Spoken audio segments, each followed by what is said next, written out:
लगता है पूरा इसके ऊपर ऐसे ही गिर गया है, बता दो। पता है बहुत पब्लिक आ रही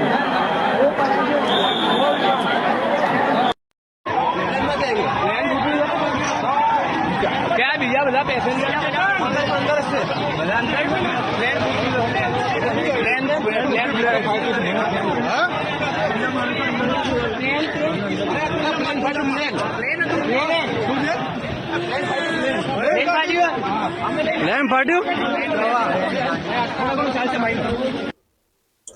দর্শক, যে ভিডিওটা আপনারা দেখলেন গতকালকে যে অ্যাক্সিডেন্টটা ঘটেছে সেটা হচ্ছে আহমেদাবাদে। সেই আহমেদাবাদের অ্যাক্সিডেন্টেরই একটা ঘটনা। আমি কয়েকটা কথা বলতে চাই। মানে যেটা ঘটেছে এটাকে তো মেনে নেওয়া যায় না। কয়েক সেকেন্ডের ভিতরে দুর্ঘটনাটা ঘটে গেল। আপনারা দেখলেন যে এয়ারপোর্ট থেকে বিমানটা উঠছিল, রানওয়ে থেকে উঠছিল, উঠতে উঠতে উঠতে উঠতে মানে যখন অ্যাক্সিলারেটর নিয়ে উঠছিল উপরের দিকে, তখন কিন্তু উপরের দিকেই যাচ্ছিল, আপনারা দেখছিলেন। কিন্তু হঠাৎ করে কি হলো কয়েক মিনিটের ভিতরে, যে বিমানের দুটো ইঞ্জিনই নষ্ট হয়ে গেল। কি এমন কারণ, কেন হয়ে গেল বা এরকম পরিস্থিতি কেন হলো? বিমানের তো দুটো ইঞ্জিন থাকে, আপনারা সবাই জানেন হয়তো। দুটো ইঞ্জিনই কি খারাপ হয়ে যাবে? মানে ওই কয়েক মিনিটের ভিতরে দুটো ইঞ্জিনই খারাপ হয়ে গেল। দেখলেন আস্তে আস্তে আস্তে আস্তে নিচের দিকে এসে কোন একটা হোস্টেলের উপরে, যেখানে জুনিয়র ডাক্তাররা থাকতেন, সেই হোস্টেলের উপরে গিয়ে পড়ে গেল। মানে এটা দেখছি আর ভাবছি যে কি করে এটা সম্ভব যে একটা বিমানের দুটো ইঞ্জিনই একসঙ্গে খারাপ হয়ে যেতে পারে। সবই হচ্ছে ভাগ্য, তাই না? সবই হচ্ছে ঈশ্বরের, কি বলবো দর্শক। না, আরেকটা কথা এখানে উঠে এসছে যে নাশকতামূলক ছক বা কোনো অ্যাক্সিডেন্ট ছাড়া বা কোনো যান্ত্রিক ত্রুটি ছাড়া অন্য কোনো ঘটনা আছে কিনা, কোনো কারোর সঙ্গে লিঙ্ক আছে কিনা, এটাও দর্শক ভাবাচ্ছে। দর্শক, তবে আমি যেটা বলতে চাই, দুর্ঘটনা তো ঘটেই গিয়েছে, সে যেভাবেই ঘটুক না কেন, কেউ নাশকতামূলক ছক করে ঘটাক বা কোনো যান্ত্রিক বা তান্ত্রিক ত্রুটির কারণে অ্যাক্সিডেন্ট ঘটুক, অ্যাক্সিডেন্ট কিন্তু ঘটে গিয়েছে।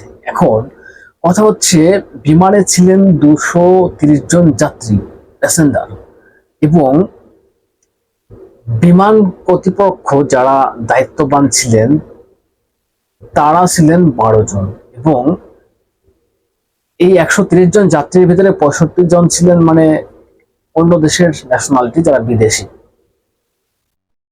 সবাই মারা গিয়েছে ঘোষণা করা হয়েছিল, কিন্তু তার ভিতরে একজন বেঁচে ফিরেছেন। তার নাম হচ্ছে রমেশ বিশ্বকুমার, যাকে আপনারা দেখলেন মানে একটু খুঁড়িয়ে খুঁড়িয়ে যাচ্ছিল। এটা অবিশ্বাস্য হলেও সত্যি, কারণ বাংলায় একটা প্রবাদ আছে, রাখে হরি মারে কে।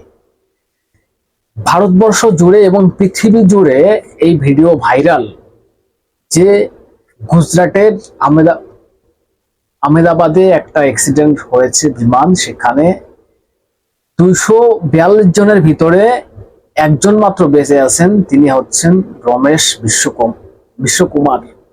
সারা পৃথিবীর মানুষ এখন ওয়েট করে রয়েছে রমেশ বিশ্বকুমার কবে সুস্থ হয়ে উঠবেন, কবে তার মুখ থেকে বক্তব্যটা শুনবো যে আদৌ ওই ঘটনাটা কি করে ঘটলো কয়েক মিনিটের ভিতরে।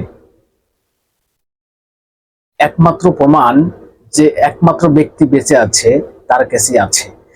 কয়েক মিনিট আপনারা দেখলেন বিমানটা উঠছিল, উঠতে উঠতে উঠতে হঠাৎ করে ডাউনে আসে, ডাউনে আস্তে আস্তে আস্তে আস্তে পড়ে যায়। মানে এটা অবিশ্বাস্য, একটা ইঞ্জিন, মানে একটা বিমানের দুটো ইঞ্জিন কি করে এভাবে নষ্ট হয়ে যেতে পারে বা খারাপ হয়ে যেতে পারে, এটা প্রশ্ন থেকেই যায় দর্শক। তবে আপনারা জানেন যে প্রত্যেকটা বিমানের একটা করে ব্ল্যাক বক্স থাকে, যে ব্ল্যাক বক্সটা হচ্ছে সমস্ত ডেটাগুলোকে কানেক্ট করে রাখে। পাইলট কার সঙ্গে কথা বলছে, কি পরিস্থিতি হচ্ছে, কত গতিতে যাচ্ছে, মানে কত উপর দিয়ে যাচ্ছে, কত নিচ দিয়ে যাচ্ছে, মানে এভরিথিং ডেটা কালেকশন থাকে ওই ব্ল্যাক বক্সের ভিতরে।